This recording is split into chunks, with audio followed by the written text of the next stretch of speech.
Okay जब भी आप लोग हॉस्पिटल में जाते हो पेशेंट वगैरह को देखने, तो पेशेंट के हाथ में देखोगे यहां पे अलग अलग कलर के, अलग अलग पेशेंट को अलग अलग कलर के इंजेक्शन लगे रहते हैं। और वो कलर का मीनिंग क्या होता है कि यहां पे मैं आईवी चीट शीट से बता रहा हूं।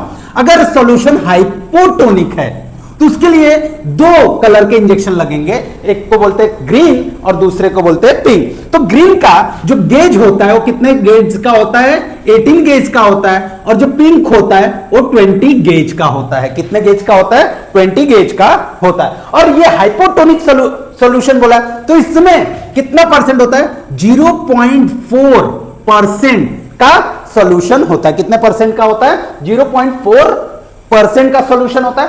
और ये जो green injection and pink injection है, इससे कितने एक मिनट में कितने ml सॉल्यूशन पास होता है?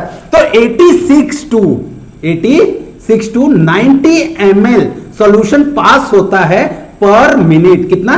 तो एक मिनट में इतना सॉल्यूशन पेशेंट के अंदर जाता है। अब ये वाला जो इंजेक्शन है, green injection and pink injection, किसको दिए जाते हैं? तो जो पेशेंट ट्रॉमा में है, या तो रैपिड ब्लड ट्रांसफ्यूजन, मतलब फटाफट ब्लड एक पेशेंट से दूसरे पेशेंट या ब्लड बैंक से उसको देना है, तो हम ये वाला इंजेक्शन यूज करते हैं। कौन सा? 18 गेज वाला एंड 20 गेज वाला। अब आता है आइसोटोनिक। आइसोटोनिक का जो कॉन्सेंट्रेशन है वो कितना होता है? 0.9% होता है। कितना परसेंट होता है? और इसके अगर मैं गेज की बात करूं तो कितना होता है? 22G and 24G।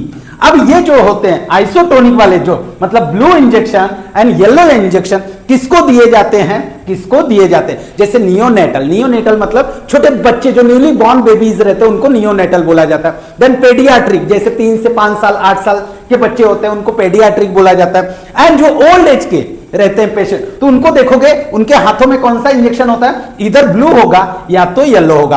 अब ये जो गेज से 22 गेज या 24 गेज का जो इंजेक्शन होता है, उससे एक मिनट में कितना ml सॉल्यूशन जाता है? तो 20 ml पर मिनट सॉल्यूशन पेशेंट की बॉडी में जाता है। Then hypertonic. हाइपरटोनिक सॉल्यूशन जो होता है वो कितने परसेंट होता है? 3% होता है। और इसका जो गेज है वो कितना है? 26 गेज का होता है। तो ये भी इंजेक्शन किस में दिए जाते हैं? नियोनेटल, पेडियाट्रिक, ये उनको दिए जाते हैं। और इसका कितना होता है? जो 13 to 15 ml पर मिनट होता है। ओके, एक मिनट में 13 से 15 ml तक पेशेंट की बॉडी में जाता है। अब यहां से